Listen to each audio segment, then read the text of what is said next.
CFT theory का second part पढ़ने वाले हैं। ठीक है, तो याद करो मैंने प्रीवियस क्लास में बोला था स्प्लिटिंग इन ओक्टाहेड्रल कॉम्प्लेक्स। ठीक है, स्प्लिटिंग इन ओक्टाहेड्रल कॉम्प्लेक्स। ठीक है, तो स्प्लिटिंग इन ओक्टाहेड्रल कॉम्प्लेक्स में मैंने आपको क्या बताया था कि जो इस तरह से आपकी स्प्लिटिंग अगर हो जाएगी तो आपको पता है स्प्लिटिंग अगर इस तरीके से हो जाए तो ऊपर कौन चला जाता है बच्चों, Eg, और जो नीचे आपके आ जाते हैं वो क्या आ जाते हैं बच्चों, T2G। इस तरीके से शायद मैंने आपको बताया था। आई होप सो आपको सारा चीज याद होगा। ठीक है, और ये जो यहाँ पे मैंने लिखा था Eg और यहाँ पे मैंने क्या लिखा था, T2G, और इनके बीच के एनर्जी के गैप को हम लोग क्या बोलते हैं, delta nought, crystal field stabilisation energy. ठीक है, थोड़ा रुक जाइए। इससे अबव अगर हम लोग जाते थे तो उसमें क्या आता था, प्लस 0.6 डेल्टा नॉट, और नीचे वाला मतलब -0.4 डेल्टा नॉट, और ऊपर Eg में कौन आते थे, dx² y² और dz², और नीचे कौन आते थे, dxy dyz और dxz। और इलेक्ट्रॉन की फिलिंग ऐसे होती है 1 2 3 4, एक और मैं बना देता हूँ, एक 5। ठीक है, थोड़ा इसको अरेंज कर लेना, एक मिनट रुक जाओ।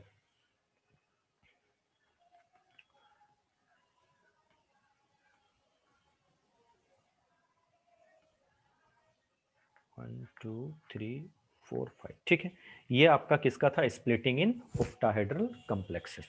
अब आपको पता है कि अगर आपका जनरली आप ये देखते हो कि अगर स्ट्रॉन्ग फील्ड लिगेंड होता है, ठीक है, तो आपने कंसेप्ट क्या पढ़ा, वो लो स्पिन कॉम्प्लेक्स बनाता है। ध्यान से समझना।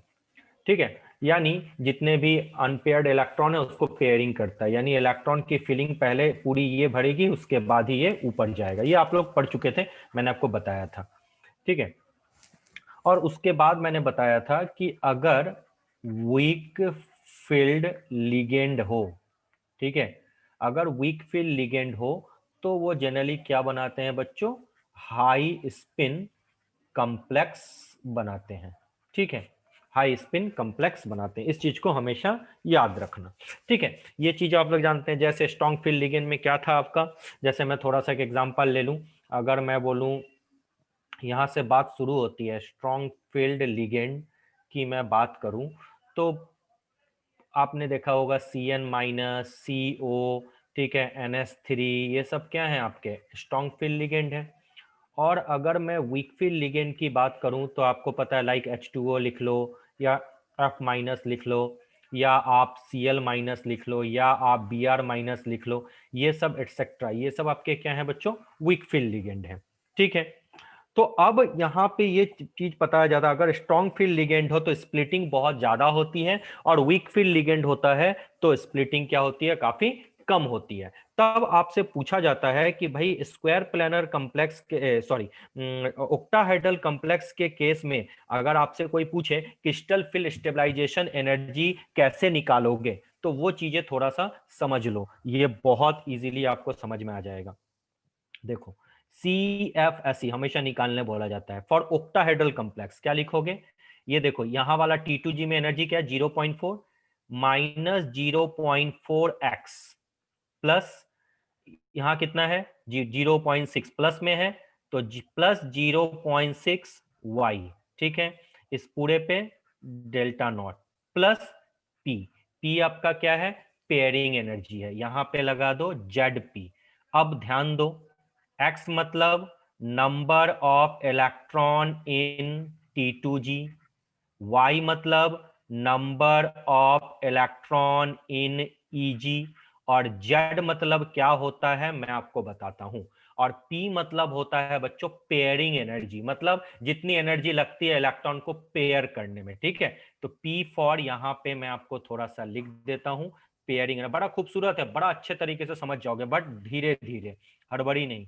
That is pairing energy. Clear, चलिए पहले इतनी दूर आप लिखिए और उसके बाद मैं आपको ढूंढना सिखाता हूं, घबराने की बात नहीं है। पहले आप लिख लीजिए पेयरिंग एनर्जी का डेफिनेशन क्या होता है, उसके बाद हम लोग आगे बढ़ेंगे। पहले आप लोग लिखिए पेयरिंग एनर्जी का definition.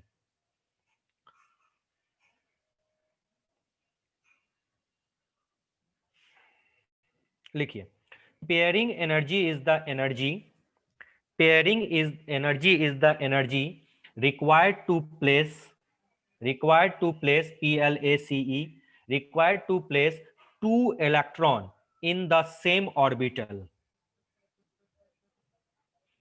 required to place two electron in the same orbital। नाम से समझ में आ गया पेयरिंग एनर्जी, ठीक है। अब लिखिए if the crystal field splitting is small, if the crystal field splitting is small,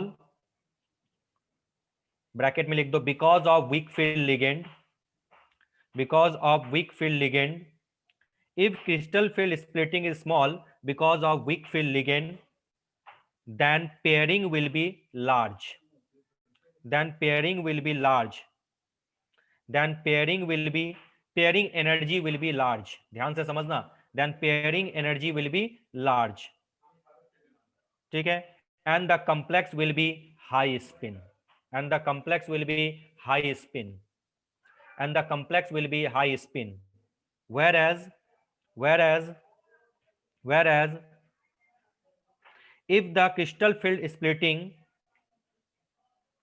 whereas if the crystal field splitting is large because of strong field ligand, because of strong field ligand, then the pairing energy, then the pairing energy, then the pairing energy will be smaller, then the pairing energy will be smaller, and the complex, and the complex, and the complex will be low spin, and the complex will be low spin। समझ में आया? and the complex will be low spin। तो आप क्या directly लिखोगे कि अगर आपका लो स्पिन कॉम्प्लेक्स है, याद रखना क्या बोला मैंने, अगर आपका लो स्पिन कॉम्प्लेक्स है, यानी ये किसके लिए होता है बच्चों, स्ट्रॉन्ग फील्ड, जनरली बोल रहा हूं मैं, बार बार मत बोल देना, क्योंकि बाद में वीडियो देखोगे अरे सर तो ऐसा नहीं होता कभी कभी। अगर लो स्पिन कॉम्प्लेक्स है यानी स्ट्रॉन्ग फील्ड लिगेंड के चलते, तो याद रखना जो आपकी क्रिस्टल फील्ड स्टेबलाइजेशन एनर्जी होगी वो पेयरिंग एनर्जी से ज्यादा होगी, ये याद रखना, ये कंसेप्ट पूछा जाता है। और अगर आपका बच्चों हाई स्पिन कॉम्प्लेक्स है तो याद रखना वीक फील्ड लिगेंड है, अगर वीक फील्ड लिगेंड है तो याद रखना क्रिस्टल फील्ड स्टेबलाइजेशन एनर्जी हमेशा पेयरिंग एनर्जी से कम होगी। समझ में आया? ये चीज याद रखना हाई स्पिन कॉम्प्लेक्स के केस में। क्यों?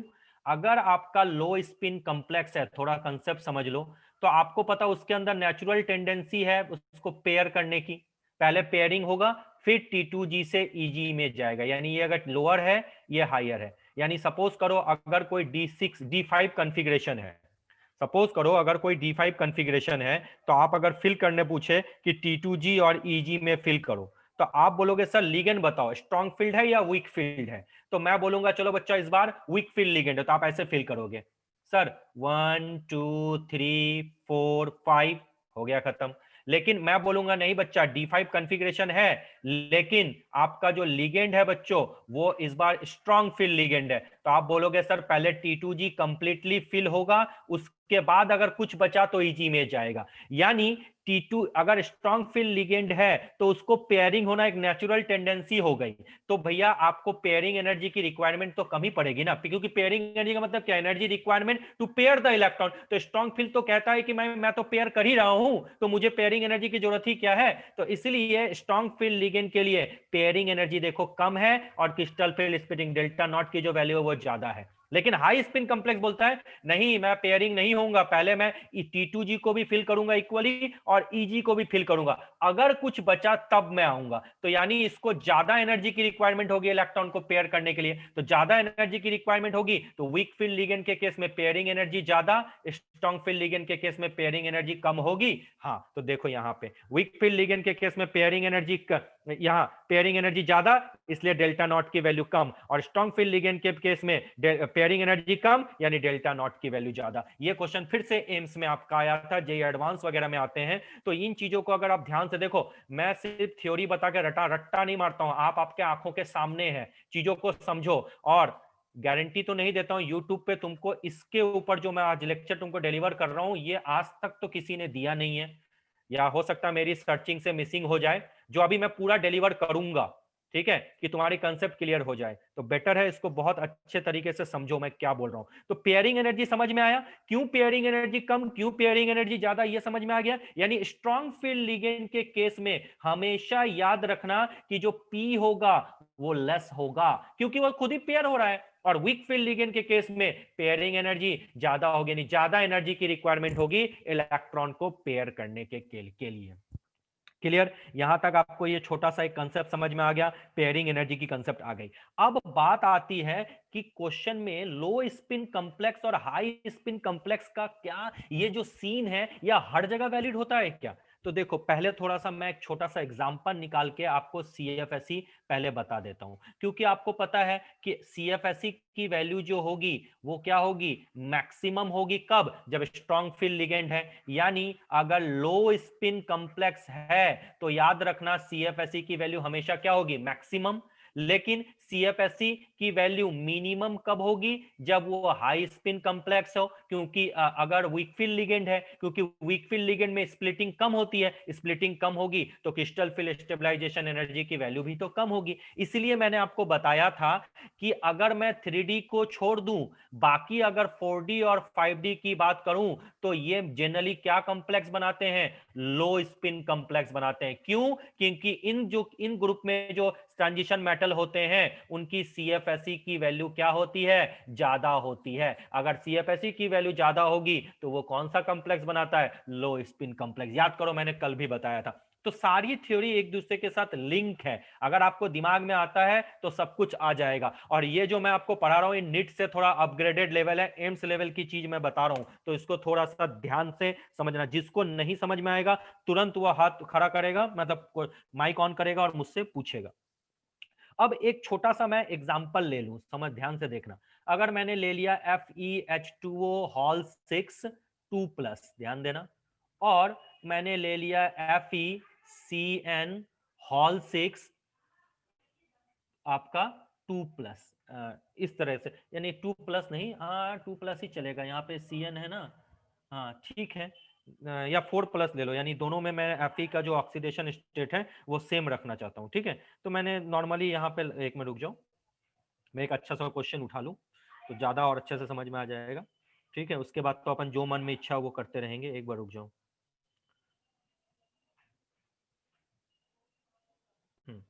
तो मैंने लिख दिया, हाँ FeCN हॉल 6, यहाँ पे मैं लिख देता हूँ जिससे कि Fe का भी ऑक्सीडेशन स्टेट आपका क्या हो जाए, ये इस जगह पे। ठीक है, ये आपका 2+ आ गया, और यहाँ पे मैंने लिख दिया 4-, एक बड़ा बेहतरीन सा मैंने नॉर्मल सा क्वेश्चन ले लिया। ठीक है, चलिए इन दोनों के केस में देखो Fe का ऑक्सीडेशन स्टेट 2+ है, बिल्कुल अच्छी बात है। लेकिन यहाँ पे ये देखो, ये क्या है बच्चों, वीक फील्ड लिगेंड है बिल्कुल। मैं बोल रहा हूं अगर वीक फील्ड लिगेंड होगी तो CFSE की वैल्यू क्या होती है, कम, और स्ट्रॉन्ग फील्ड लिगेंड के लिए ज्यादा होती है। तो प्रूफ करके देखेंगे। ये आपका क्या है बच्चों, स्ट्रॉन्ग फील्ड लिगेंड है। ठीक है बच्चा, बहुत अच्छी बात है। चलिए अब मैं इसका ले लेता हूं, यानी फर्स्ट वाले का ले लूं, इसको मैंने ले लिया फर्स्ट और इसको मान लिया मैं सेकेंड। तो फर्स्ट वाले में Fe किस ऑक्सीडेशन स्टेट में है, +2 ऑक्सीडेशन स्टेट में है। जनरली Fe का इलेक्ट्रॉनिक कॉन्फ़िगरेशन क्या होता है, 3d6 4s2 होता है। हाँ सर बिल्कुल होता है, आपको पता है 2+ है तो यानी 2 इलेक्ट्रॉन निकल गए, तो Fe2+ का इलेक्ट्रॉनिक कॉन्फ़िगरेशन क्या होगा, 3d6। और यहां पर भी Fe2+ का जो इलेक्ट्रॉनिक कॉन्फ़िगरेशन होगा वो क्या 3d6 होगा। हाँ सर बिल्कुल 3d6 आपका हो जाएगा। अब यहां पे अब आपसे पूछा जाए कि वीक फील्ड लिगेंड है और एक जगह पे स्ट्रॉन्ग फील्ड लिगेंड है, तो जो वीक फील्ड और स्ट्रॉन्ग फील्ड लिगेंड है इस केस में CFSE की वैल्यू बतानी है। तो चलिए आ जाइए, मैं फर्स्ट केस के लिए काम कर रहा था, इस साइड मेरा केस 1 है यानी FeS2 यानी वीक फील्ड लिगेंड का केस है। और एक मिनट, और ये आपका हो गया, ठीक है। और इस जगह पे आपका सेकेंड वाला पार्ट है जो यहां पे मैंने लिख दिया। चलिए अब आ जाइए, CFSE का फॉर्मूला बच्चा क्या होता है, -0.4x प्लस 0.6y और डेल्टा नॉट प्लस पी। यहां पर भी CFSE का वैल्यू देखो, ठीक है, -0.4x प्लस 0.6y और delta not plus P, P for pairing energy. चलिए अब जब Fe2 प्लस का इलेक्ट्रॉनिक कॉन्फ़िगरेशन है तो Fe2 प्लस का अभी आपने बोला कि सर ये 3d6 होने वाला है। चलिए मैंने फिल करना स्टार्ट किया, ध्यान से देखना, ये आपका 1 2 3 4 5, ठीक है, ये ऊपर चला गया आपका और ये आपका एक नीचे आ गया। ये कौन सा कॉम्प्लेक्स है पहले देख लेना, ओक्टाहेड्रल है, ये T2G है और आपका ये EG है। एम आई राइट? बिल्कुल सर, बिल्कुल आप सही हो। चलिए तब आपने फिलिंग करना स्टार्ट कर दिया, तो आपने फिल किया सर 1 2 3 4 5 और 6। क्लियर? अब आपका जो पहला केस है उसमें क्या है, आपका H2O है और H2O आपका क्या है, वीक फील्ड लिगेंड है। तो आपको पता है वीक फील्ड में स्प्लिटिंग क्या होती है, बहुत कम होती है। तो स्प्लिटिंग कम होगी तो इलेक्ट्रॉन जो होंगी वो क्या हो जाएंगी, पहले सिंगली इक्वली फिल होगी यानी अकॉर्डिंग टू हुन्स रूल। तो आपने फिल करना स्टार्ट किया सर 1 2 3 4 5 और यहां पे एक 6, काम कंप्लीट। देखो यानी T2G को कितने इलेक्ट्रॉन मिले जल्दी बता दो, 4 इलेक्ट्रॉन मिले, और EG को कितने इलेक्ट्रॉन मिले, 2 इलेक्ट्रॉन मिल गए, खत्म। अब इसकी CFSE की वैल्यू देखो निकाल के, CFSE is equal to -0.4 into x. अब T2G में कितने इलेक्ट्रॉन है, 4, तो x के जगह क्या लिखोगे 4 प्लस 0.6 इंटू वाई। EG में कितने इलेक्ट्रॉन है, 2, यहां लगा दो 2 प्लस पेयरिंग एनर्जी की जगह जेड लगा, तो जेड की वैल्यू समझना, जेड की वैल्यू होती है यहां पे जो दो पेयर होंगे माइनस दो इस जगह पे दो पेयर होंगे। यहां पे कितने पेयरिंग है, एक ही जगह पेयरिंग है, और यहां पे कितने पेयरिंग है, एक ही जगह। तो जो जेड की वैल्यू होगी वो क्या हो जाएगी, 1 - 1 0 होगी। देखो तो एक पेयरिंग और एक पेयरिंग, इन दोनों का सब्ट्रैक्शन 1 - 1 0, तो पेयरिंग एनर्जी यहां पे क्या आ जाएगा बच्चों, 0 आ जाएगा, क्योंकि 0 इंटू पी 0। तो आंसर क्या आ जाएगा, 4 4 जा 16 माइनस 1.6 प्लस 1.2, ब्रैकेट में क्या लगाओगे, डेल्टा नॉट। तो आंसर क्या आ जाएगा, -0.4 डेल्टा नॉट। ये कब आया, ये आया किसके केस में बच्चों, आपके H2O के केस में। अब यहां पे आ जाओ, यहां पे आपका क्या था, Cn माइनस था, और Cn माइनस आपका क्या है बच्चों, स्ट्रॉन्ग फील्ड लिगेंड है, ठीक है, स्ट्रॉन्ग फील्ड लिगेंड है। चलिए बहुत अच्छी बात है, जब स्ट्रॉन्ग फील्ड लिगेंड है तो अब इसके केस में आपका फिर से स्टार्टिंग होगा। देखो मैं बार बार इसको फिगर नहीं बनाऊंगा, ठीक है, एक बार समझ लो, ठीक है। अब मान लिया ये 5 है, ये ऊपर चला गया EG है, और ये नीचे आ गया आपका क्या है बच्चा, ये है आपका T2G, ठीक है। लिगेंड कैसा है, स्ट्रॉन्ग फील्ड लिगेंड है। स्ट्रॉन्ग फील्ड लिगेंड है तो आपको पता है कितने इलेक्ट्रॉन इसमें, 1 2 3 4 5 6, यानी D6 है ये वाला, ये भी D6 था, सेमी तो था। तो अब यहाँ पे स्ट्रॉन्ग फील्ड लिगेंड के केस में पहले पूरा नीचे वाला फिल होगा, 1 2 3 4 5 6, पहले ये फिल होगा तभी तो ऊपर जाएगा। यानी अब बोला भैया हम तो ऊपर जा ही नहीं सकते, मेरे पास तो है ही नहीं इलेक्ट्रॉन, तो पहले ये वाला कंप्लीट करोगे फिर ऊपर जाओगे। यानी स्ट्रॉन्ग फील्ड लिगेंड के केस में पहले T2G कंप्लीटली फिल होगा, उसके बाद अगर कुछ बचा तब EG में जाएगा, नहीं तो नहीं जाएगा। यानी अब आप देख रहे हो कि T2G में आपके पास 6 इलेक्ट्रॉन है, और EG में आपके पास कितने इलेक्ट्रॉन है, 0 इलेक्ट्रॉन है। और Z की वैल्यू क्या होगी जल्दी बता दो बच्चों, T2G मतलब 6 इलेक्ट्रॉन है, मतलब X की वैल्यू 6 और Y की वैल्यू 0। अब Z की वैल्यू मुझे बताओ, अब मुझे बताओ यहां पे कितनी पेयरिंग है, एक ही जगह पेयरिंग है, यहां पे कितनी पेयरिंग है, 3, तो 3 - 1 कितना हो जाएगा, 2। तो चलो CFSE के लिए वैल्यू आप निकालना स्टार्ट करो, -0.4 इंटू 6, ठीक है, क्योंकि x की वैल्यू 6 है, प्लस 0.6 इंटू 0 क्योंकि y की वैल्यू क्या है 0, और z के जगह क्या लगाओगे 2 और इंटू p। तो CFSE की वैल्यू क्या आ जाएगा 6 4 जा 2.4, yes 2 minus 2.4 delta not plus 2p। ये डेल्टा नॉट है, यहां पे याद रखना, ठीक है, ये डेल्टा नॉट है। अब आप दोनों में कंपेयर करके थोड़ा सा देखो तो बच्चों, जब आप दोनों में कंपेयर करके देख रहे हो तो लेफ्ट हैंड साइड में आपका क्या दिख रहा है, देखो सर लेफ्ट हैंड साइड में जेड की वैल्यू 2 थी, यहां 2 लगा दिया, ठीक है। लेफ्ट हैंड साइड में आपकी वैल्यू दिख रही है -0.4 और राइट हैंड साइड में -2.4। किसका मैग्नीट्यूड ज्यादा, सर स्ट्रॉन्ग फील्ड लिगेंड का। तो स्ट्रॉन्ग फील्ड लिगेंड की CFSE की वैल्यू हमेशा क्या होती है बच्चों, ज्यादा होती है। ज्यादा होने की वजह से पहले इलेक्ट्रॉन क्या होगा, पूरा नीचे फिल होगा, तभी वो ऊपर जाएगा। जब नीचे फिल हुआ तो दोनों एक दूसरे के स्पिन को कट कर दिया, इसलिए ऐसे कॉम्प्लेक्स को क्या बोलते हैं, लो स्पिन बोलते हैं। यहां पे देखो ये दोनों ने एक दूसरे के स्पिन को कट किया, लेकिन ये दोनों अभी भी सिंगल हैं, इसीलिए जब वीक फील्ड लिगेंड होता है तो उसको हम लोग क्या बोलते हैं बच्चों, हाई स्पिन कॉम्प्लेक्स बोलते हैं। ठीक है, तो देखो दोनों तरह से प्रूफ कर दिया कि स्ट्रॉन्ग फील्ड लिगेंड होगा तो पहले पेयरिंग हो जाएगी। क्यों, क्योंकि CFSE की वैल्यू ज्यादा, CFSE की वैल्यू ज्यादा मतलब स्प्लिटिंग ज्यादा होगी, और स्प्लिटिंग ज्यादा मतलब पहले इलेक्ट्रॉन नीचे वाले एनर्जी लेवल पे पूरा जाएगा, उसके बाद ही अपर वाले एनर्जी लेवल पे जाएगा, नहीं तो नहीं जाएगा, यानी लो स्पिन कॉम्प्लेक्स बोलता है। यानी तुम कान को उल्टे पकड़ो सीधे पकड़ो, दोनों तरह से मैंने आपको प्रूफ कर दिया।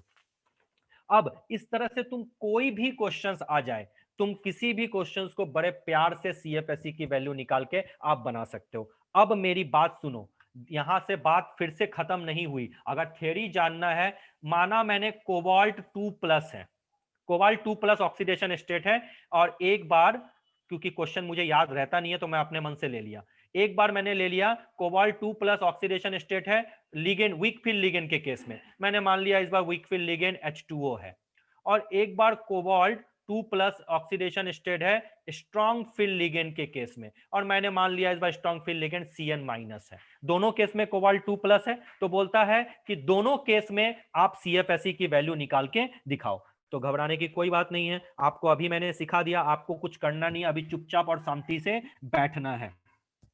तो शांति से बैठ के क्या करोगे, ध्यान दो। आपको पता है कोबाल्ट का एटॉमिक नंबर क्या होता है, 27, 2+ है, यानी इसको क्या कुछ ऐसा लिख सकते हैं सर 3d7, क्योंकि 4s2 से जा चुका।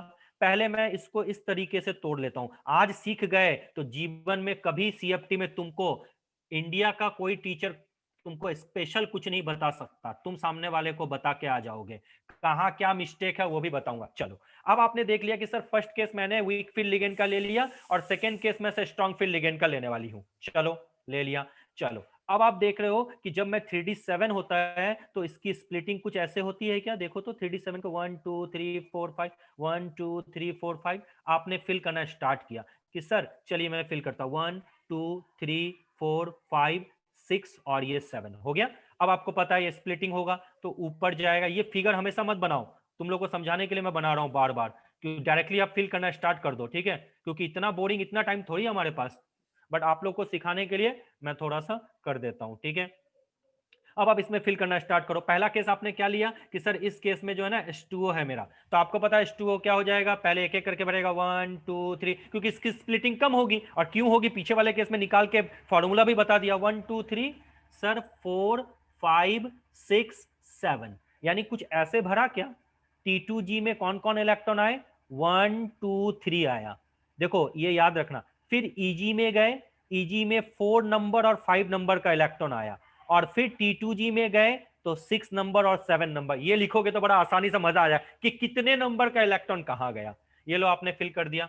अब आपसे मैं पूछूं कि बच्चा CFSE बोलो, तो sir CFSE -0.4 into x, x मतलब number of electron in T2G, कितने इलेक्ट्रॉन है जल्दी बता दो बच्चों, 5 इलेक्ट्रॉन है, तो चलो मैंने लगा दिया 5, प्लस 0.6 इंटू वाई, वाई में कितने इलेक्ट्रॉन है, 2 इलेक्ट्रॉन है, सर बहुत अच्छी बात है, यहां डेल्टा नॉट लगा दिया, प्लस जेड की वैल्यू बताओ, देखो यहाँ देखो, 2 यहाँ पे 2 यहाँ पे, दोनों ने एक दूसरे को कैंसिल किया, 2 - 2 0, तो यानी जेड की वैल्यू 0, तो पेयरिंग एनर्जी यहाँ लिखना पड़ेगा नहीं। तो बहुत सारे बुक में पेयरिंग एनर्जी लिखते नहीं है, तो आप लोग कभी कभी कंफ्यूज हो जाते हो, सर कभी पी लिखते हैं कभी पी लिखते नहीं है। तो पी लिखते क्यों नहीं है, इसलिए नहीं लिखते। ठीक है, अब इसको सॉल्व करो, कितना आ जाएगा, 2.0 प्लस 1.2 पूरे पे डेल्टा नॉट, सॉल्व करने के बाद क्या आ जाएगा, 0.8 डेल्टा नॉट, काम खत्म। बहुत अच्छी बात है। अब CO2 प्लस, यहां देखो 1 2 3 4 एंड 5, अब फिर से वही वही वाला काम है, EG और T2G। और आपको पता है EG और T2G में आपको किस तरह से फिलिंग करनी है, ये T2G और ये EG। सर बहुत अच्छी बात है, अभी आपने सिखा दिया था। तो बस सिंपल सा 1 2 3 4 5 6 और 7, ये तो कहीं बदलेगा नहीं। ठीक है, आपको पता है सर इस बार स्ट्रॉन्ग फील्ड लिगेंड है, आपने खुद ही बोला स्ट्रॉन्ग फील्ड लिगेंड है, तो इस बार पहले पूरा ये भरेगा 1 2 3 4 5 6, और बचा तो यहां गया, तो बचा ना।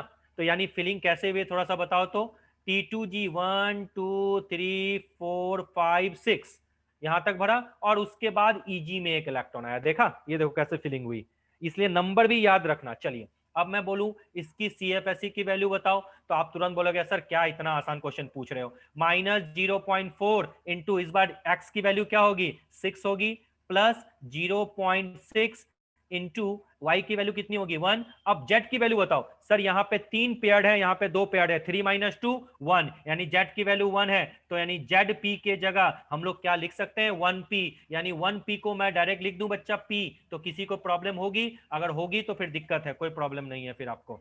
चलिए, तो मैंने यहाँ पे लगा दिया p। तो अब CFSE की वैल्यू देखो तो -0.2.4 और यहाँ पे 0.6 प्लस पी, क्या कुछ दिक्कत है, मेरी कैलकुलेशन बहुत अच्छी नहीं है, गलत हो तो बता देना। इसको सॉल्व करते हैं तो कितना हो जाएगा, -1.8 डेल्टा नॉट, यानी क्योंकि ये ब्रैकेट में यहाँ पे डेल्टा नॉट आएगा, यहाँ पे ब्रैकेट में आपको पता है डेल्टा नॉट आएगा, तो -1.8 डेल्टा नॉट प्लस पी। बोलो किसका मैग्नीट्यूड ज्यादा, इसका या इसका, अरे वाह सर इसका मैग्नीट्यूड, यानी सबसे ज्यादा स्प्लिटिंग कौन किया, स्ट्रॉन्ग फील्ड लिगेंड। थ्योरी से भी मैथमेटिकली प्रूव कर दिया, क्योंकि अगर मैं बार बार आपसे बोल रहा था स्ट्रॉन्ग फील्ड लिगेंड ज्यादा स्प्लिट करते हैं, तो आप पूछेंगे सर क्यों करते हैं, क्योंकि उसकी CFSE की वैल्यू ज्यादा होती है। तो सर प्रूव करके दिखाओ, तो लो प्रूव करके दिखा दिया। देखो किसका मैग्नीट्यूड ज्यादा, सर स्ट्रॉन्ग फील्ड लिगेंड, यानी स्ट्रॉन्ग फील्ड लिगेंड पहले क्या करेंगे, लो स्पिन तो कॉम्प्लेक्स बनाएंगे।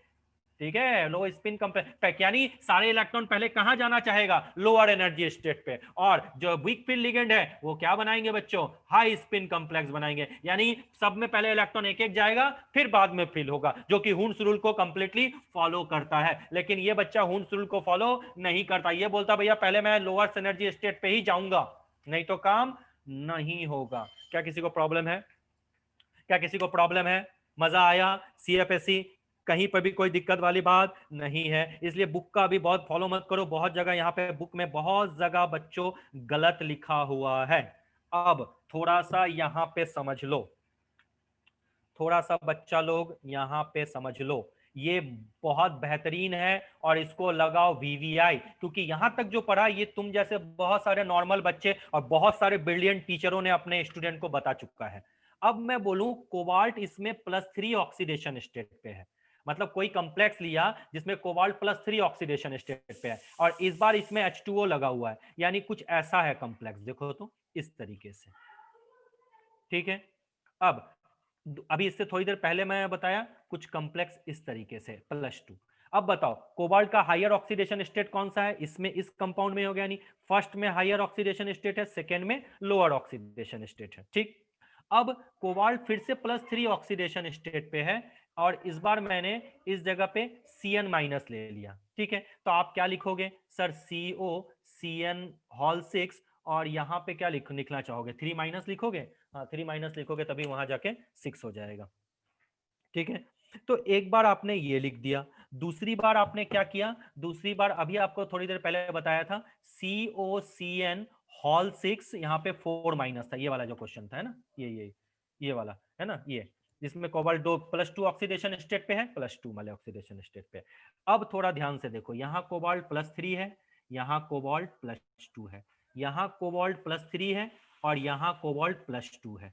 अब अगर कोई भी सेंट्रल मेटल एटम अगर हायर ऑक्सीडेशन स्टेट पे रहे यानी हाई वैलेंट हो, तो ध्यान से समझना, अगर मैं बोलूं कि कोई अगर हाई वैलेंट 3D कॉम्प्लेक्स है, ठीक है, तो उस जगह पे what ever the ligand, ligand कुछ भी हो, चाहे वो वीक फील्ड लिगेंड हो, याद रखना, या चाहे वो स्ट्रॉन्ग फील्ड लिगेंड हो, क्या बोला मैंने, चाहे वो वीक फील्ड लिगेंड हो और चाहे वो स्ट्रॉन्ग फील्ड लिगेंड हो, दोनों के केस में आपका जो स्पिन कॉम्प्लेक्स होगा वो लो स्पिन कॉम्प्लेक्स ही होगा। यानी अगर आपको इन दोनों में यहां पे कंपेयर करने बोले, तो आप घबरा के यहां 2+ देखा, लोअर ऑक्सीडेशन स्टेट पे है, तुरंत आप हाई स्पिन लिख के आ जाओगे, कोई प्रॉब्लम नहीं है।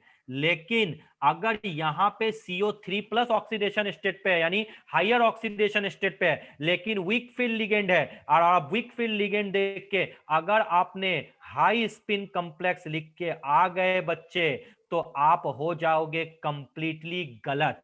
इसीलिए जब हायर ऑक्सीडेशन स्टेट पे हो, तो याद रखना उस जगह पे बच्चा लोग वीक फील्ड लिगेंड होने के बाद भी कौन सा कॉम्प्लेक्स होगा, वो हो जाएगा बच्चा लो स्पिन कॉम्प्लेक्स, याद रखना, ठीक है। यानी चाहे कुछ भी हो, लिगेंड स्ट्रांग हो या वीक हो, स्पिन लो स्पिन कॉम्प्लेक्स ही होगा, क्योंकि इस केस में CFSE की वैल्यू पुराने वाले केस से ज्यादा होती है। करके थोड़ा देखें, प्रूफ भी कर देता हूं मैथमेटिकली आपको।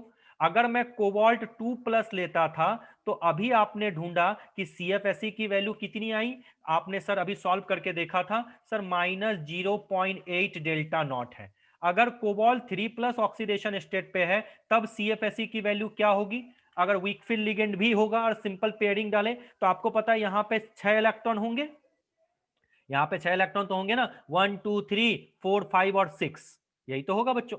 अरे देखो अच्छे तरीके से, अगर मैं इस जगह पे पेयरिंग करना स्टार्ट कर दूं एक नॉर्मल केस में, जैसे मैंने इस बार तो 7 थे, तो इस बार इस जगह पे फिल हुआ 1 2 3, देखो तो कहाँ सही है कहाँ नहीं, 4 5 और ये 6, ऐसे ही तो हुआ। अब T2G में आपके कितने इलेक्ट्रॉन है जल्दी बताओ सर, अब आपके T2G में जो है वो 4 इलेक्ट्रॉन है, तो आपने क्या किया 4 इलेक्ट्रॉन ले लिया, यानी -0.4 इंटू जो है आपका 4, और Eg में आपने कितने इलेक्ट्रॉन ले लिया बच्चों, 2 इलेक्ट्रॉन थे, तो 0.6 इंटू 2, तो क्या हो जाएगा जल्दी बता दो बच्चों, जो आपकी वैल्यू हो जाएगी उस जगह पे क्या हो जाएगी, -1.6 प्लस जो हो जाएगा 1.2, यानी क्या हो जाएगा -0.4 डेल्टा नॉट हो जाएगा। अब क्या पेयरिंग एनर्जी होगी, पेयरिंग एनर्जी भी सर यहाँ पे 0 होगी, यानी जो आपका इलेक्ट्रॉन का फिलिंग है वो इस तरीके से नहीं होगा, यानी अब H2O जो आपका वर्क करेगा वो H2O कैसा वर्क करेगा, स्ट्रॉन्ग फील्ड लिगेंड के जैसा वर्क करेगा। स्ट्रॉन्ग फील्ड लिगेंड के जैसा वर्क करेगा मतलब पहले इलेक्ट्रॉन T2G में भरता हुआ जाएगा, उसके बाद ही Eg में जाएगा, यानी इस तरीके से इलेक्ट्रॉनिक कॉन्फ़िगरेशन आप नहीं लिख सकते। अब आपको ऐसे लिखना होगा 1 2 3 1 2 3 देन 4 5 और ये 6, तब जाके आपका CFSE की वैल्यू आ जाएगी। समझ में आया। तो अगर हायर ऑक्सीडेशन स्टेट पे कोई भी कंपोनेंट होते हैं, तो उस जगह पे लिगेंड आपका वीक भी हो तो भी कोई प्रॉब्लम नहीं है, आपका जो कॉम्प्लेक्स होगा वो हमेशा क्या होगा, लो स्पिन कॉम्प्लेक्स होगा। इस चीज को हमेशा ध्यान रखना। जैसे यहाँ पे CN है, चाहे वो +3 हो या +2 हो, दोनों के केस में स्ट्रॉन्ग फील्ड लिगेंड है, तो ये व्हाट एवर द कंडीशन, ये दोनों केस में ही आपका क्या हो जाएगा, लो स्पिन कॉम्प्लेक्स ही होगा। लेकिन वीक फील्ड लिगेंड के केस में आपको याद रखना होगा, हायर ऑक्सीडेशन स्टेट हो तो वीक फील्ड लिगेंड भी कैसा बिहेव करने लगते हैं, स्ट्रॉन्ग फील्ड लिगेंड जैसा बिहेव करने लगते हैं। ये थोड़ी सी चीज आपको ध्यान रखनी होगी। अब इसमें खाली एक एक्सेप्शन है, याद रखना, एक एक्सेप्शन है, कोबाल्ट अगर आपका F6 है, कोबाल्ट के साथ अगर फ्लोरीन है, अगर ये है, तो इस जगह पे भले ही आपका वीक फील्ड लिगेंड है, लेकिन ये लो स्पिन नहीं बनाएगा, ये हाई स्पिन बनाएगा। ठीक है, ये एक एक्सेप्शन है, बस याद रखना इस चीज को। बाकी समझ में आ गया। अगर हायर ऑक्सीडेशन स्टेट पे हो तो जो कॉम्प्लेक्स होंगे वो लो स्पिन ही होंगे, चाहे वो वीक फील्ड लिगेंड हो चाहे वो स्ट्रॉन्ग फील्ड लिगेंड हो। यानी वीक फील्ड लिगेंड के केस में भी जो फीलिंग होगी वो इस तरह से होगी, इस तरह से नहीं होगी हायर ऑक्सीडेशन स्टेट पे। क्या किसी को प्रॉब्लम है? यहां तक समझ में आ गया? तो अगर ये थोड़ी थोड़ी चीजें आप लोग को दिखे तो ये सब वीवीआई है। और ये एक्सेप्शन याद रखना, कभी कभी पूछ देते हैं, क्योंकि पढ़ के तो आप ये आ चुके हो कि अगर हायर ऑक्सीडेशन स्टेट है तो वीक फील्ड लिगेंड भी स्ट्रॉन्ग फील्ड लिगेंड जैसा काम करने लगेगा तो लो स्पिन कॉम्प्लेक्स बनाएगा। ऐसा मतलब ऐसा काम करने लगेगा नहीं लगेगा उससे मतलब नहीं, लो स्पिन कॉम्प्लेक्स बनाएगा। ठीक है, तो उसी तरीके से अगर आपका एक्सेप्शन में ये पूछ दिया तो बोलना ये एक एक्सेप्शन है COF6 3- जो आपका क्या बनाएगा बच्चों? हाई स्पिन कॉम्प्लेक्स बनाएगा। ठीक है, यहां तक किसी को डाउट है? आई होप सो यहां तक आप लोग को किसी को डाउट नहीं है। अब बात यहां से और भी स्ट्रांग होती है। आपने देखा, अच्छा अगर मैं बोलूं D1 का कॉन्फ़िगरेशन लिखो या D2 का लिखो या D3 इलेक्ट्रॉनिक कॉन्फ़िगरेशन हो, D4 हो, D5 हो, D6 हो, D7 हो, D8 हो और D9 हो। ठीक है, अगर आपका ये वाला कंडीशन हो जाए तो अगर आपके किसी भी मेटल के पास सिर्फ डी में 1 इलेक्ट्रॉन है, कुछ ऐसा थोड़ा समझ के देखो तो 1 2 3 4 5, और ये इस तरह से स्प्लिट किया Eg में, और ये स्प्लिट किया आपके किस में बच्चों? T2G में। ये T2G है और ये आपका Eg है। तो जब आपका ये स्प्लिट किया तो आप तुरंत क्या बोलोगे कि सर ठीक है, एक इलेक्ट्रॉन है तो एक यहीं जाएगा। अच्छा D2 आ गया तो सर 2 इलेक्ट्रॉन है तो यहां जाएगा, D3 है तो यहां पे जाएगा। ठीक है, यानी अगर D1 D2 और D3 कॉन्फ़िगरेशन हो किसी भी मेटल का, अगर कोई भी ऑक्सीडेशन स्टेट पे आ जाए या कोई भी कंपोनेंट हो, तो इस जगह पे अगर लिगेंड वीक फील्ड हो या लिगेंड स्ट्रॉन्ग फील्ड हो तो क्या फर्क पड़ता है मुझे बताओ तो? क्या वहां पे ऊपर नीचे हो सकता है? यानी D1 D2 और D3 कॉन्फ़िगरेशन में लो स्पिन एंड हाई स्पिन का कोई मोल नहीं होता, वो डायरेक्टली फिल होता है, चाहे वो वीक फील्ड लिगेंड हो चाहे वो स्ट्रॉन्ग फील्ड लिगेंड हो, क्योंकि तीन ही इलेक्ट्रॉन है, कहां फिल करोगे आप क्या कर सकते हो? तीन तो पहले T2G में ही जाएगा ना, ऐसा थोड़ी है कि दो भर के ऊपर चले जाओगे, पेयरिंग रुकते हैं ना। लेकिन अगर मैं D4 की बात करूं, D5 की बात करूं, D6 की बात करूं, तब थोड़ा देखो, तब आप इंतजार करोगे कि आपका लिगेंड क्या है, वीक फील्ड है या स्ट्रॉन्ग फील्ड है। देखो यहां पे ये T2G है और ये आपका Eg है। अब आपने फिल किया सर 1 2 3 4, अब मैं बोलूं चलो बच्चों इसको T2G और Eg में फिल करो, तब आप मुझसे पूछोगे कि सर कैसे फिल करें 1 2 3 4, या सर इसको यहां पहले नहीं फिल करके यहां पहले फिल कर दें। तब आप मुझसे पूछना स्टार्ट करोगे कि सर D4 तो समझ गया कॉन्फ़िगरेशन है, लेकिन अब आप मुझे यह बताओ कि वो लिगेंड स्ट्रांग है या वीक। अगर स्ट्रांग फील्ड लिगेंड है तो पहले T2G में भरेगा, वीक फील्ड लिगेंड है तो सब में पहले एक एक भरेगा, तब जाके पेयरिंग होगी। तो जो आपका कंसेप्ट आता है जो लो स्पिन और हाई स्पिन का, वो कंसेप्ट बच्चों D4 D5 D6 और D7 कॉन्फ़िगरेशन में आता है। ठीक है, क्योंकि यहां पे आपको फिलिंग करने के लिए जरूरत पड़ती है, लेकिन D1 D2 D3 में नहीं आता। तो अगर कहां पूछे कहां आता है कहां नहीं आता तो वो भी ध्यान देना। अब जैसे अब बोलोगे सर D8 और D9 का चेक करके देखो, चलो मैं चेक करके देखता हूं, क्योंकि रटा रटाया तो कोई बात है नहीं यहाँ पे। 1 2 3 4 5, ठीक है। अब ये डी माना मैं D8 कॉन्फ़िगरेशन है, आपने ऐसा फिल किया 1 2 3 4 5 6 7 8। अब आप यहां बोलोगे कि सर ये Eg है और ये T2G है, आप फिल करना स्टार्ट करो। तो मैं बोलूंगा चलो बच्चा फिल करना स्टार्ट करते हैं D8 में। तो मैंने बोला कि आपका इस बार जो है लिगेंड जो है वीक है, तो आप क्या करोगे सर 1 2 3 4 5 6 7 8, ये हो गया, ये आपने फिल कर दिया, चलो बहुत अच्छी बात है। मैं बोलूंगा बच्चा नहीं, इस बार जो है आपका लिगेंड जो है इस बार स्ट्रांग है। ठीक है बच्चा, थोड़ा सा आ जाओ। तो लिगेंड आपका स्ट्रांग है, तो आपने बोला ठीक है सर इस बार लिगेंड स्ट्रांग है, तो मैं फिल करना स्टार्ट करती हूँ 1 2 3 4 5 6 7 8। अच्छा मुझे बताओ, जब लिगेंड वीक था और लिगेंड स्ट्रांग था तो क्या फर्क पड़ गया तुम्हारा? सेम कॉन्फ़िगरेशन आया। तो जब D8 और D9 का भी तुम देखोगे बच्चों, तो उस जगह पे भी आपको लो स्पिन, यानी वीक फील्ड लिगेंड और स्ट्रॉन्ग फील्ड लिगेंड का कोई रोल प्ले करता हुआ नहीं दिखेगा। यानी जो आपको वीक फील्ड और स्ट्रॉन्ग फील्ड लिगेंड का रोल जो दिखता है वो D4, D5, D6, D7 electron में आपका बहुत अच्छे तरीके से दिखता है कि किस तरीके से वो फिलिंग होती है। लेकिन D8 लिखो या D9 लिखो, इस जगह पे आपको कोई जरूरत नहीं पड़ती, क्योंकि फिलिंग आप कैसे भी कर लो उसी एट लास्ट वैसा ही आपको दिखने वाला है। समझ में आया? तो यहां पे ये कॉन्फ़िगरेशन अगर किसी भी सेंट्रल एटम में दिखे तो यहां पे लो स्पिन और हाई स्पिन का कंसेप्ट बहुत ज्यादा वैलिड होता है। ये चीज हमेशा ध्यान रखना। समझ में आया? समझ में आया बच्चा लोग? ये चीजें अगर ध्यान नहीं रखोगे तो बड़े बड़े मिस्टेक्स आपके हो जाएंगे।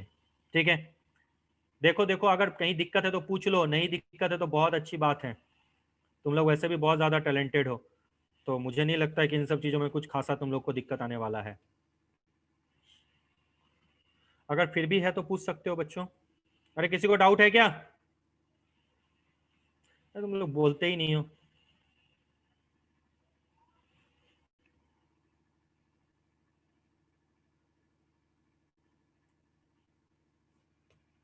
Anybody, any doubt? समझ ही नो नहीं आया? सर। समझ ही नहीं आया ना? समझ ही नहीं आया ना? समझ आ गया सर। आ आ गया गया अच्छे सर। से? अच्छा, यस चलो सर। ठीक है ठीक है। अगर आ गया है तो समझ लो कि तुमसे सीएफटी में इंडिया का कोई भी महान भी टीचर हो जाए तो भी तुमसे ऐसा क्वेश्चन, लेकिन अभी नहीं, when I will say finish, तब, क्योंकि इसमें जॉन टेलर डिस्टॉर्शन भी मैं बताऊंगा, तब जाके और मजे से समझ में आएगा। अभी खत्म नहीं हुआ है, अभी तो सोचो कि तुम जा रहे हो। अब चलो, अब जो मैंने थ्योरी बताई, अब आपको बोलोगे सर ये क्या आप उल्टा पुल्टा बता रहे हो, weak field ligand strong field ligand का काम नहीं होता, लो स्पिन हाई स्पिन का काम नहीं होता, हमें नहीं समझ में आया, प्रूफ करके बताओ। तो मैं प्रूफ नहीं करूंगा, आप प्रूफ करो। D1 कॉन्फ़िगरेशन है, D2 कॉन्फ़िगरेशन है और D3 कॉन्फ़िगरेशन है। ठीक है, इन केस में एक बार आप ले लो वीक फील्ड लिगेंड और एक बार ले लो स्ट्रॉन्ग फील्ड लिगेंड।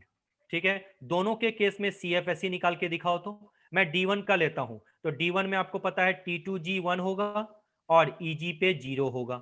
चलिए, तो मैं CFSE के लिए निकालता हूं, -0.4 into x plus 0.6 into y plus pairing energy. Pairing है ही नहीं तो क्या लेना है, छोड़ो हटाओ, तो दिमाग में आता ही है, एक ही इलेक्ट्रॉन तो है। तो -0.4 इंटू 1 प्लस 0.6 इंटू 0, तो आंसर आंसर आया -0.4 डेल्टा नॉट। डेल्टा नॉट क्यों लगाया? क्योंकि ऑक्टाहेड्रल कॉम्प्लेक्स है। और डेल्टा टी कब लगाओगे? जब टेट्राहेड्रल है। ये कब हुआ? वीक फील्ड लिगेंड के केस में। अब मैं बोला स्ट्रॉन्ग फील्ड लिगेंड है और D1 कॉन्फ़िगरेशन है, तो बोला सर घबराने की कोई बात नहीं, मैं फिर से फिल कर रही हूं। तो आपने फिल किया सर T2G1 और EG0। अब मैं बोलूं फिर से CFSE निकालो, आप देख रहे हो CFSE की value sir -0.4 into x plus 0.6 into Y.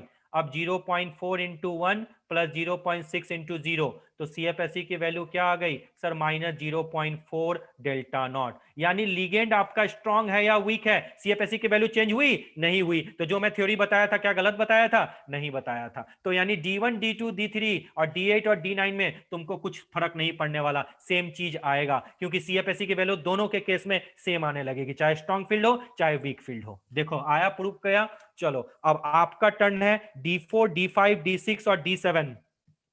अरे ये तो समझ रहे हो ना बच्चा, D4, D5, D6, D6, 7 क्यों है? क्योंकि मुझे क्वेश्चन याद नहीं है। ये क्या है? जैसे मैंने बोला था Fe2+, जैसे मैंने एक कॉम्प्लेक्स दिया था FeH2O हॉल 6 2+, ठीक है, या FeH2O हॉल 6 3+।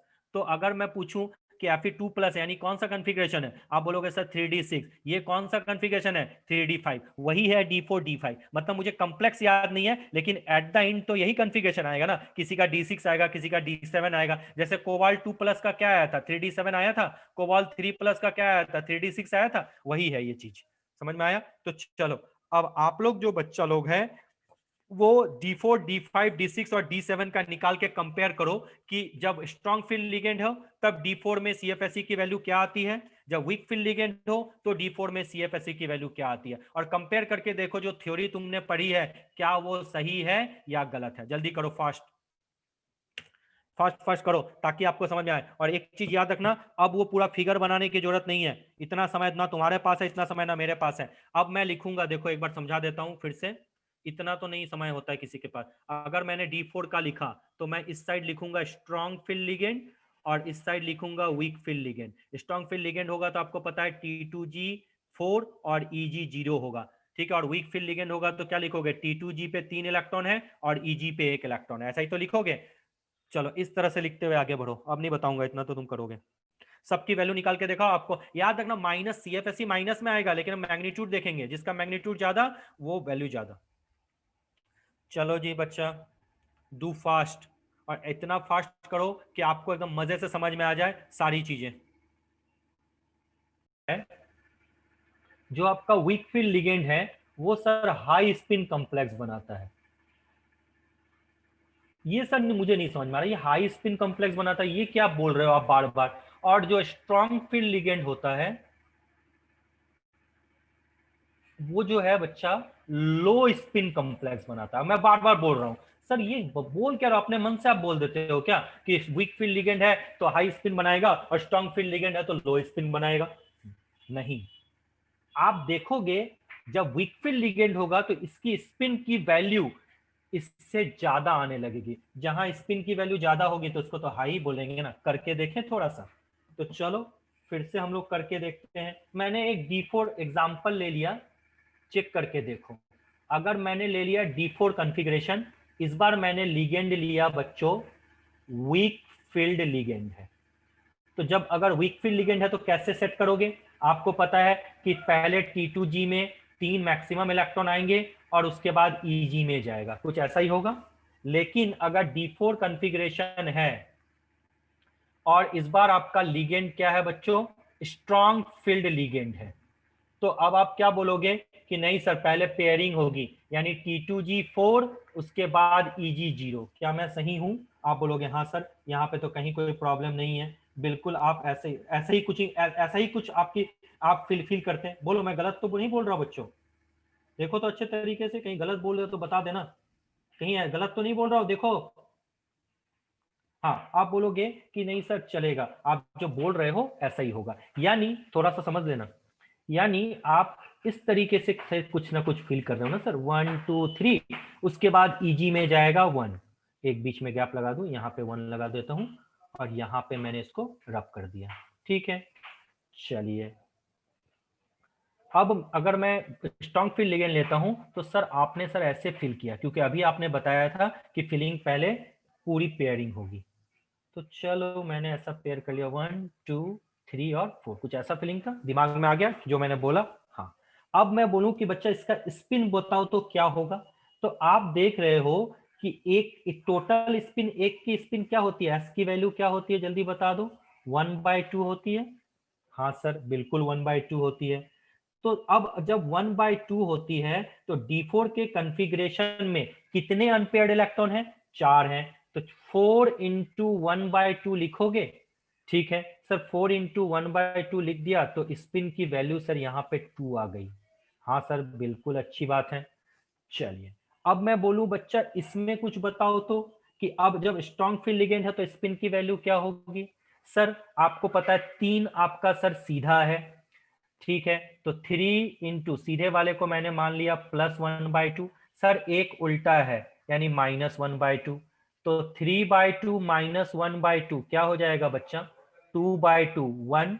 अब मुझे बताओ किसका स्पिन ज्यादा, वीक फील्ड लिगेंड के केस में, इसलिए वीक फील्ड लिगेंड को क्या बोलते हैं, high spin. Strong field ligand के केस में स्पिन 1, इसलिए बोलते हैं लो स्पिन। क्या ये स्पिन निकालना सिखाया था एटॉमिक स्ट्रक्चर में, याद आया। देखो सामने वाले को आप ये भी प्रूव करके आ जाओगे कि वीक फील्ड लिगेंड क्यों हाई स्पिन होता है, क्योंकि हमें स्पिन निकालना भी आता है।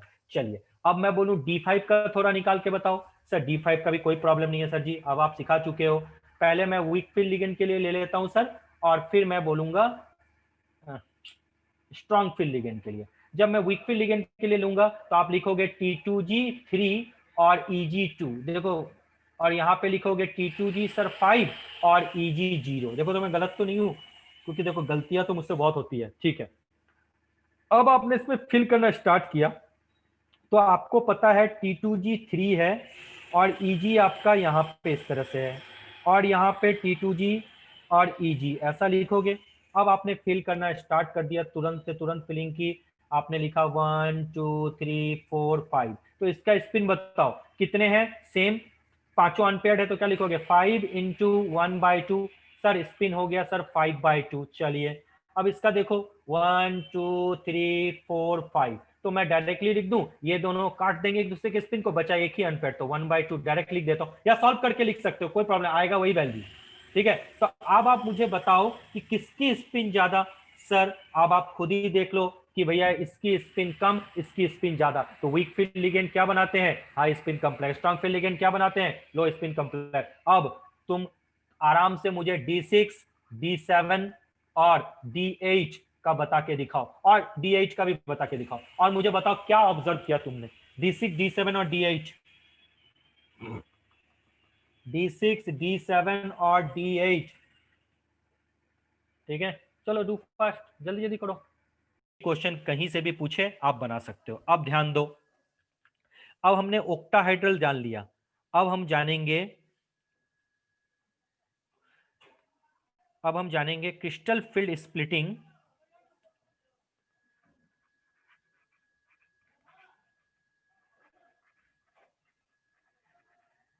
क्रिस्टल फील्ड स्प्लिटिंग इन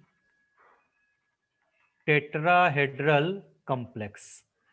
अच्छा, एक चीज याद रखो, आपने जनरली ये कंसेप्ट तो पढ़ा होगा कि अगर टेट्राहेड्रल कॉम्प्लेक्स है, अगर आपका टेट्राहेड्रल कॉम्प्लेक्स है, तो टेट्राहेड्रल कॉम्प्लेक्स हमेशा कौन बनाता है, वीक फील्ड लिगेंड बनाते हैं। यही तो आप जनरली मैंने पढ़ाया था, याद आया।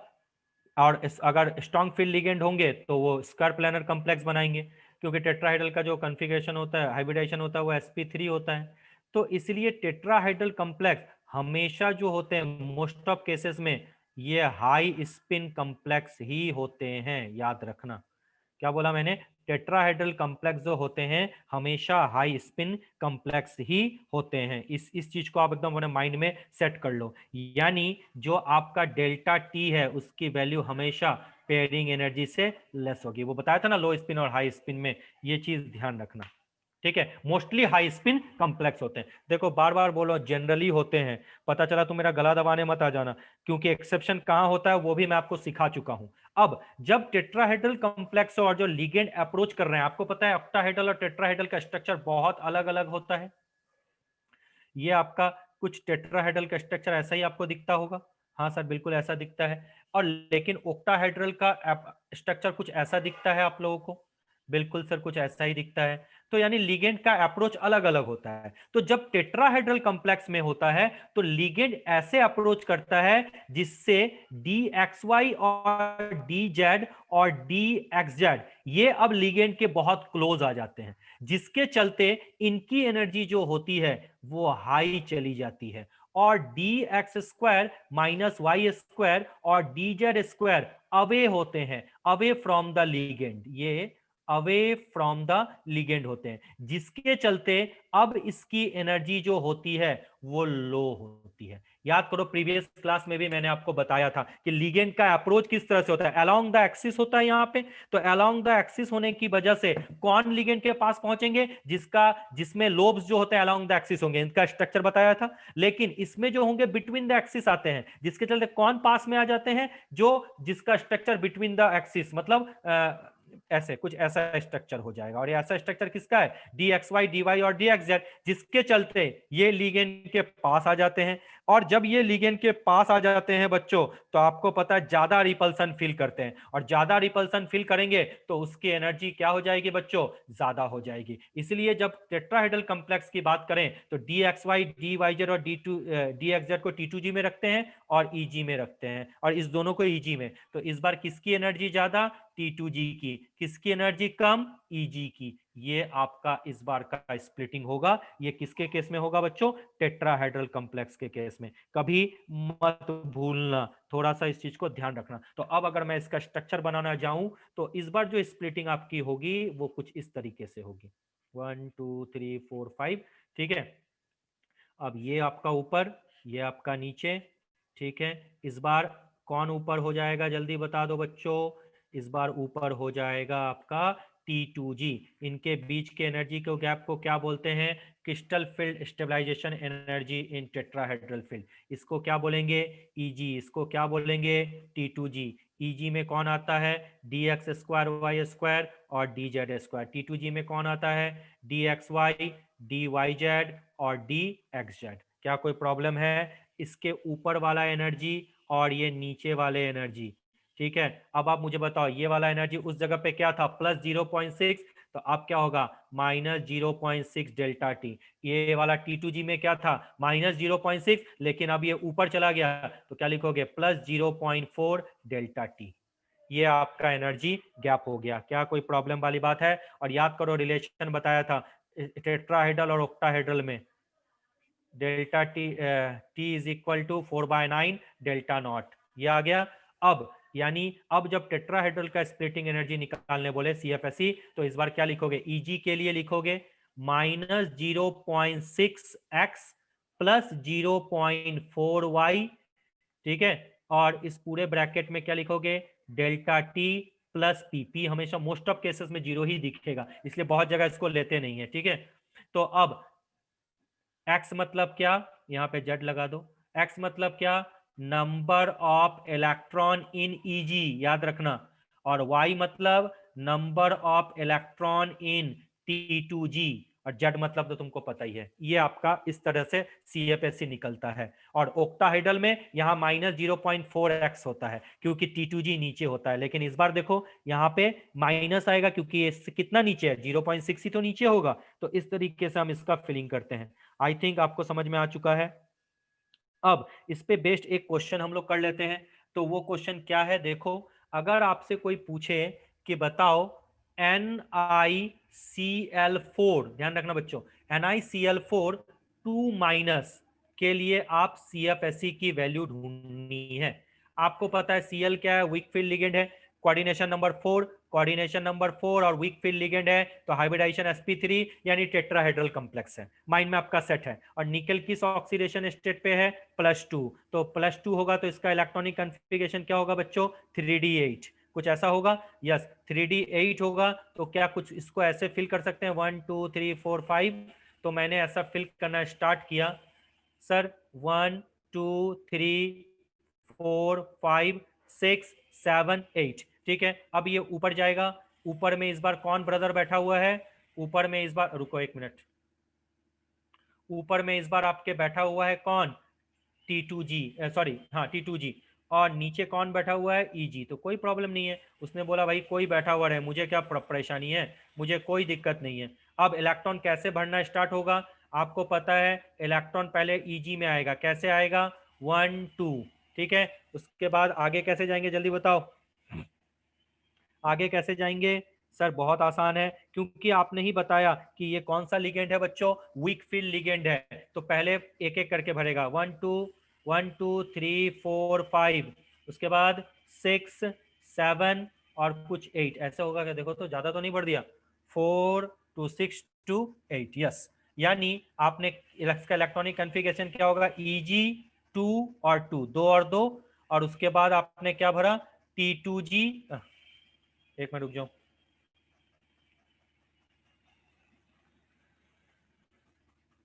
उसके बाद आपने लिखा T2G, इस पे 2 इलेक्ट्रॉन है, 2 1 1। और आपकी जनरल फिलिंग कैसी हुई याद रखो? Eg पे आया फर्स्ट नंबर का इलेक्ट्रॉन, सेकेंड नंबर का इलेक्ट्रॉन, थर्ड फोर्थ 5 यहाँ चला गया, 6 नंबर का इलेक्ट्रॉन, 7 नंबर का इलेक्ट्रॉन। और T2G में कौन कौन से इलेक्ट्रॉन आए? सॉरी, हाँ T2G में कौन सा आए? थर्ड नंबर का इलेक्ट्रॉन, फोर्थ नंबर का इलेक्ट्रॉन, फिफ्थ नंबर का इलेक्ट्रॉन और 8 नंबर का इलेक्ट्रॉन। तो आप जिससे मन करे उस तरह से आप अरेंज कर सकते हो। इसको आप इस तरीके से भी लिख के आ सकते हो कि सर Eg में 1 नंबर 2 नंबर गया, उसके बाद सर T2G में third electron, fourth electron, fifth electron गया। Eg में सर 6 और 7 इलेक्ट्रॉन आए और फिर से T2G में 8 इलेक्ट्रॉन गए। ये एक बहुत बेहतरीन रिप्रेजेंटेशन है। आपको इलेक्ट्रॉन के नंबर के हिसाब से भी आप लिख लो, या आपका मन करे कि Eg में कितने इलेक्ट्रॉन है, 2 2 4, ऐसे लिख लो। T2G में कितने? 2 1 1, 2 1 1, या ऐसे लिख लो 1 नंबर, 2 नंबर, 6 नंबर और 7 नंबर इलेक्ट्रॉन यहाँ गया, T2J में 3 4 5 और 8 गया। ये देखो ना 3 4 5 और 8 गया। कोई प्रॉब्लम इसमें? अब मैं बोलूँ बच्चा इसका CFSE का वैल्यू बताओ, तो आप तुरंत बोलोगे सर कोई प्रॉब्लम नहीं है, CFSE इक्वल टू अभी आपने सीखा है 0.6 into x plus 0.4 into y. अब माइनस 0.6 इंटू एक्स, एक्स में कितने इलेक्ट्रॉन है जल्दी बता दो। एक्स मतलब ईजी में, ईजी में कितने इलेक्ट्रॉन है? 4 इलेक्ट्रॉन है, आपने पुट कर दिया मल्टीप्लाई बाय 4। और 0.4 वाई में कितने इलेक्ट्रॉन है जल्दी बता दो, यहीं पे देख लो। T2G में 1 2 3 4 4 इलेक्ट्रॉन है ना, यही तो हो गया। जाता तो नहीं कर दिया, देखो तो 4 एंड 4 8 है ना। चलो ठीक है, बहुत अच्छी बात है। ये आ जाएगा -2.4 प्लस 1.6। ठीक है, इस पूरे ब्रैकेट पे क्या लगाओगे? Delta T. इस पूरे ब्रैकेट पे क्या लगाओगे? Delta T. इस पूरे ब्रैकेट पे क्या लगाओगे? Delta T. लगा दिया मैंने। चलिए, अब इसको सॉल्व करने के बाद आपकी वैल्यू क्या आई? 0.8 डेल्टा टी। ये आ गया CFSE की वैल्यू किसके लिए? आपके टेट्राहेड्रल कॉम्प्लेक्स के लिए। आ गया समझ में? किसी को कोई प्रॉब्लम वाली बात है? नहीं, ये चीजें आ गई। अब आप इसी तरह से किसी भी कॉन्फ़िगरेशन को लिख लो, और आप किसी भी कॉन्फ़िगरेशन को लिखने के बाद आप जो है उसकी CFSE की वैल्यू निकाल सकते हो, चाहे वो टेट्राहेड्रल कॉम्प्लेक्स हो, चाहे वो ऑक्टाहेड्रल कॉम्प्लेक्स हो। ठीक है, कोई दिक्कत नहीं। और इसमें भी आप सर देखोगे। हाँ जी बोलो। सर इसमें हमने पेयरिंग एनर्जी क्यों नहीं कंसीडर किया? देखो ना, जेट की वैल्यू बताओ मुझे। सर ईजी जेट की वाले वैल्यू में तो ईजी वाले आरा, में 2 है ना? आराम से सोच लो। देखो फिगर तुम्हारे सामने, स्क्रीन तुम्हारे सामने है, स्क्रीन तुम्हारे सामने है। कितने पेयर हैं देखो तो, जब स्प्लिट हुआ, स्प्लिट होने 3 के बाद 3, और उधर कितने पेयर हैं? 3 3 माइनस 3 क्या होता है? 0। तो क्या फिर पी लिखूं क्यों बोलो? हाँ सर समझ गई। आया समझ, इसलिए मैंने अरे इतना तो तुम समझ चुके हो, इसलिए मैंने यहाँ पे फिर लिखा नहीं ना। अब इतना तो आप समझ चुके हो ना कि कैसे जेट पेयरिंग पेयर कब लेते हैं। तो देखो ना, 3 माइनस 3 0 हो गया, तो करने की क्या जरूरत है, बार बार क्यों लिखूं? समझ में आया? हाँ सर। हाँ, तो बस हर चीज का जवाब है, टेंशन मत नहीं लेना है। अब एक चीज थोड़ा सा आपको समझना है कि टेट्राहेड्रल कॉम्प्लेक्स है, तो याद रखना मोस्ट ऑफ वो हाई स्पिन कॉम्प्लेक्स ही है। क्योंकि अगर स्क्वायर प्लानर होता तभी तो लो स्पिन कॉम्प्लेक्स होता ना, क्योंकि स्ट्रॉन्ग फील्ड लिगेंड लो स्पिन बनाते हैं और वीक फील्ड लिगेंड क्या बनाते हैं? High spin. तो वीक फील्ड लिगेंड अगर होगा तभी तो sp3 होता है, ये तो बार बार बता चुका हूं। तो अगर आप ये चीज समझ चुके हो तो थोड़ा सा मुझे डिस्ट्रीब्यूशन करके एक आध क्वेश्चन आप भी सॉल्व करके मुझे बताओ। अरे यार ये क्या आ जाता है बार बार। टेट्राहेड्रल कॉम्प्लेक्स के केस में अगर मैं आपसे पूछूं कि बच्चा D7 कॉन्फ़िगरेशन है, क्या बोला मैंने? D7 कॉन्फ़िगरेशन है, तो D7 कॉन्फ़िगरेशन के लिए आप बताओ, D7 कॉन्फ़िगरेशन के लिए आपको CFSE की वैल्यू बतानी है।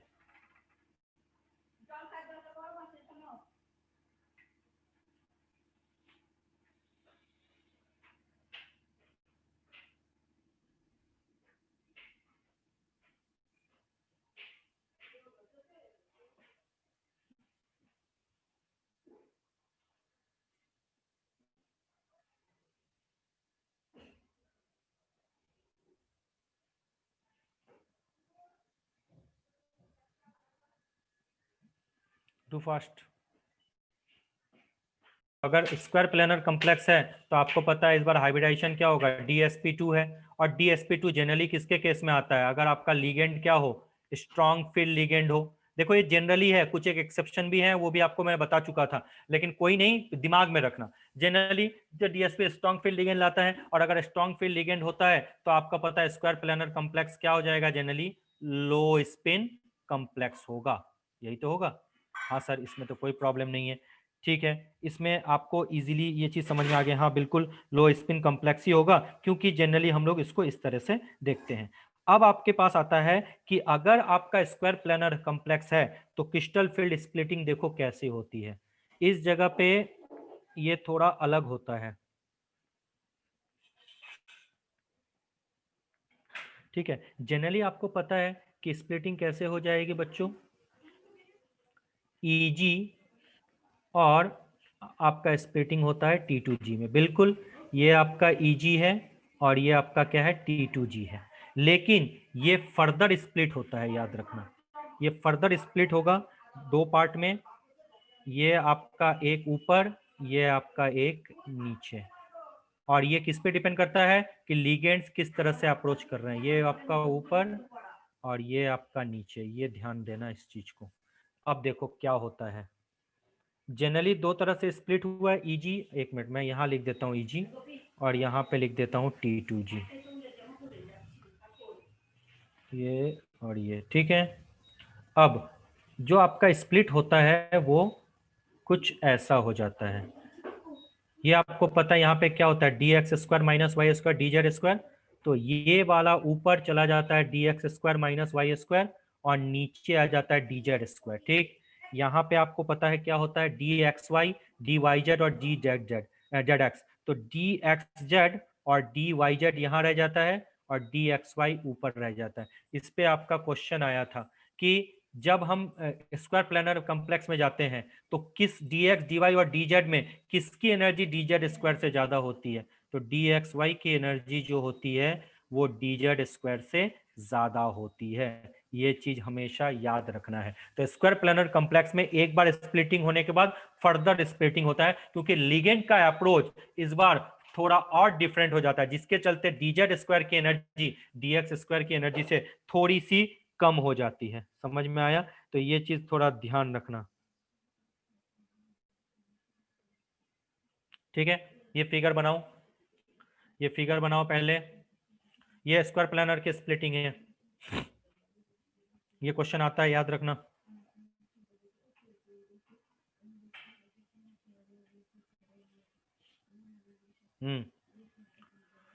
फिगर बना लिया सबने?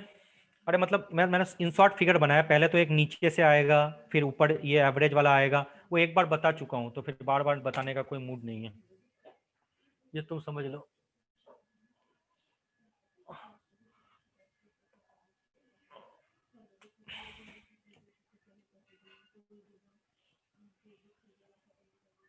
ठीक है, चलिए चलिए अब लिखिए इसका स्टेटमेंट, लिखिए जो इंपॉर्टेंट है, लिखिए the square planar complex, the square planar complex arrangement, the square planar, the square planar arrangement of four ligands, the square planar arrangement of four ligands surrounding the metal ion, surrounding the metal ion, surrounding the metal ion may be considered as, may be considered as derived from, may be considered as derived from octahedral, derived from octahedral by removing two ligands from z axis, by removing two ligand from z axis।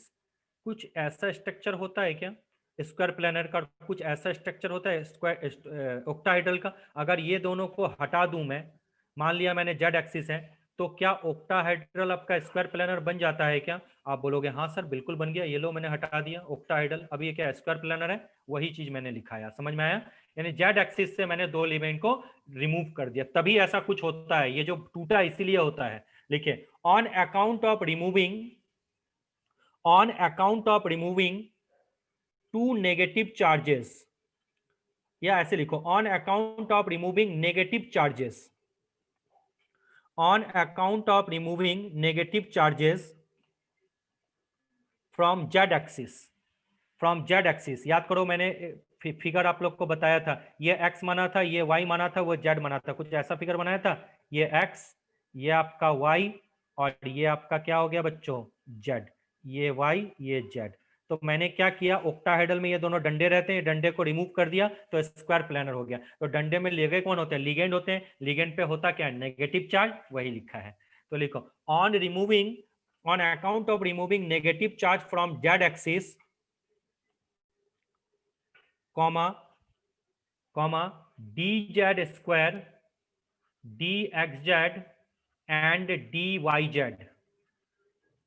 dyz, comma dz square, dxz and dyz orbitals, orbitals having z component, having z component become more stable, become more stable. समझ में आया? ये देखो, अब Z component किस किस किस जगह से आपका नेगेटिव चार्ज हटा है सर? इस जगह से, जेड एक्सिस से हटा है, तो जेड कंपोनेंट किसके पास है? इसके पास, इसके पास और इसके पास। तो इसके पास क्या हो जाएगा? मोर स्टेबल हो जाएगा। और आपको पता है मोर स्टेबल की एनर्जी क्या होती है? कम। तो ये देखो, ये लोअर एनर्जी स्टेट पे आ गया, क्योंकि जो जितना नीचे होगा लोअर एनर्जी, जितना ऊपर होगा हायर एनर्जी। तो इसीलिए यहाँ पे ईजी फिर टूट के नीचे आता है, क्योंकि डीजेड स्क्वायर की स्टेबिलिटी ज्यादा होगी तो एनर्जी कम होगी। माइंड में सबका सेट? चलो फिर उसमें लिखिए, as the lobes of, as the lobes of dx square minus y square, as the lobes of dx square minus y square point towards the ligand, point towards the ligand, comma the orbital has highest energy, the orbital has highest energy, the orbital has highest energy, and the lobes of, and the lobes of dxy orbital, and the lobes of dxy orbital, and the lobes of dxy orbital lie between the ligand, lie between the ligand, lie between the ligand। लिख लिया? It is thus, it is thus THUS, it is thus next higher in energy, it is thus next higher in energy, it is thus next higher in energy।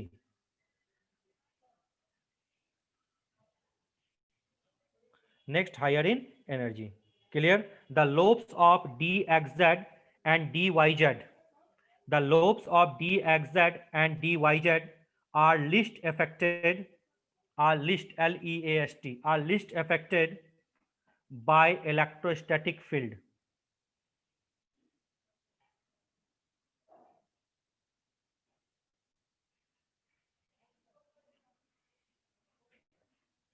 are least affected by electrostatic field of the ligand, as they lie, L-I-E, lie out of the plane, as they lie out of the plane of the complex।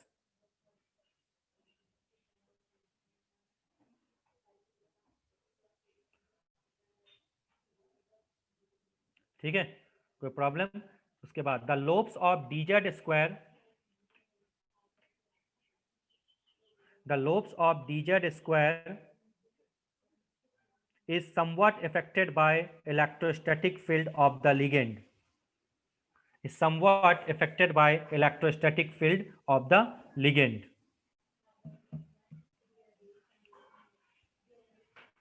ठीक है, तो कौन affected कम होता है? सबसे कम ये, इसलिए ज्यादा, उसके बाद ये, उसके बाद ये, सबसे ज्यादा ये होता है, इसलिए इसकी एनर्जी ज्यादा। तो स्क्वायर प्लानर कॉम्प्लेक्स कुछ इस तरीके से होता है, थोड़ा ध्यान रखना। आई थिंक सबको सब कुछ सेट हो गया दिमाग में, तो अगर ये चीजें ध्यान से रखोगे तो आपको इजीली समझ में आ चुकी होगी। तो कल आज का क्लास यही मैं रैप अप कर रहा हूँ। अच्छा फ्रेया, आपका एक क्वेश्चन बता था, मैं कल भूल गया था, आज मैं भेज दूंगा उसका सॉल्यूशन। ठीक है, वो मेरे असाइनमेंट का था ना, मैं भूल गया था, मैं आज भेज दूंगा, है ना? ठीक है, तो ये आपका हो गया पूरा क्रिस्टल फील्ड स्प्लिटिंग। कल मैं बताऊंगा कैसे कलर ढूंढते हैं कॉम्प्लेक्स का, ठीक है, बाय मंसल साइकिल। और मैग्नेटिक मूवमेंट मैंने निकालना सिखा दिया, स्पिन आज सिखा दिया, सीएफएसई की वैल्यू सिखा दी। तो कल मेरा टॉपिक होगा colour of the complex and how to find the stability of the complex, मतलब इरविन विलियम साइकिल से कैसे ढूंढते हैं, ठीक है, और भी K1 K2 की वैल्यू निकाल के कैसे ढूंढते हैं। और जब वो हो जाएगा तो उसके बाद मैं आपको बताऊंगा synergic bonding and Jahn Teller distortion and organometallic compound. ठीक है, चलो टेस्ट के लिए अच्छे से देना टेस्ट, सोच समझ के। ठीक है, तो कल जो क्लास होगी मैं आपको बता दूंगा किस टाइम में क्लास होगी, मैं मैसेज करता हूँ। मोस्ट प्रोबेबली कल की जो क्लास होगी वो इवनिंग टाइम में ही होगी, तो इवनिंग टाइम में आप मान लो अराउंड 7:30 या 7 o'clock के आसपास मैं आपको मैसेज कर दूंगा। ठीक है, अब अगर यहाँ पे किसी को कोई डाउट है तो वो